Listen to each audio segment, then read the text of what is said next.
مشرق وسطیٰ کے حالیہ جنگی کشیدگی نے خطے کی سیاست میں ایک غیر متوقع مگر بے حد معنی خیز حقیقت کا انکشاف کر دیا ہے۔ اس بحران نے نہ صرف عرب ریاستوں کو یہ احساس دلایا ہے کہ امریکہ اور اسرائیل پر انحصار کرتے ہوئے ترقی اور سلامتی کا خواب کتنا نازک ہے،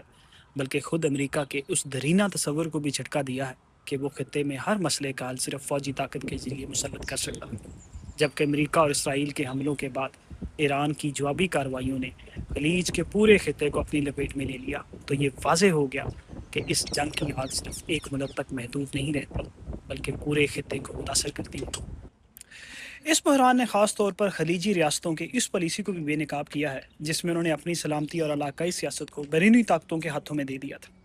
کئی دہائیوں سے یہ ریاستیں امریکہ کے ساتھ عسکری اتحاد پر تکیہ کرتے ہوئے ایران کے خلاف محاذ آرائی کی سیاست کا حصہ بنتی رہی، مگر حالیہ واقعات نے دکھایا کہ جب جنگ بھڑکتی ہے تو وہی اتحاد انہیں خود جنگ کے دائرے میں لے آتا ہے۔ ایران کے جوابی حملوں نے متحدہ عرب امارات، بحرین اور دیگر خلیجی ریاستوں کو بھی نشانہ بنایا، جس سے یہ حقیقت آشکار ہوتی ہے کہ خطے میں طاقت کی سیاست کا کھیل کسی ایک فریق تک محدود نہیں رہتا۔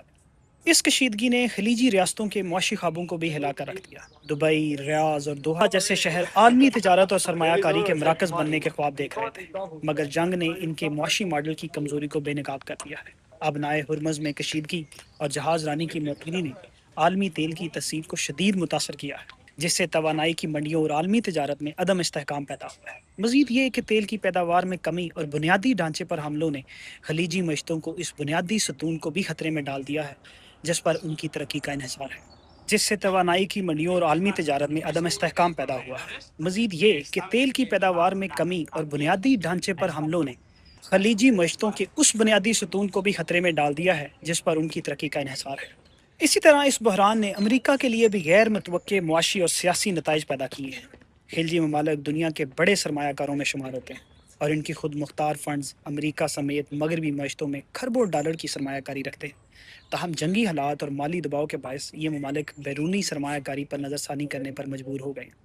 اگر ایسا ہوا تو نہ صرف امریکہ کی معیشت بلکہ خطے میں اس کے سیاسی اثر و رسوخ کے لیے بھی ایک بہت بڑا دھچکا ثابت ہوگا۔ آخرکار یہ بحران ایک بنیادی سبق دے رہا ہے کہ فوجی طاقت کے ذریعے مسلط کیا گیا استحکام ہمیشہ عارضی ہوتا ہے۔ عرب ریاستوں کی طرح پاکستان کے لیے بھی یہ لمحہ فکریہ ہے کہ وہ اپنی سلامتی کو بیرونی طاقتوں کے رحم و کرم پر چھوڑنے کی بجائے علاقائی حقیقتوں کو تسلیم کریں، جبکہ امریکہ کے لیے یہ یاد دہانی ہے کہ ہر مسئلے کا حل جنگ نہیں ہوتا۔ بصورت دیگر یہ کشیدگی نہ صرف مشرق وسطیٰ کے توازن کو بلکہ عالمی معیشت اور طاقت کی سیاست کو بھی طویل عرصے تک متاثر کر سکتی ہے۔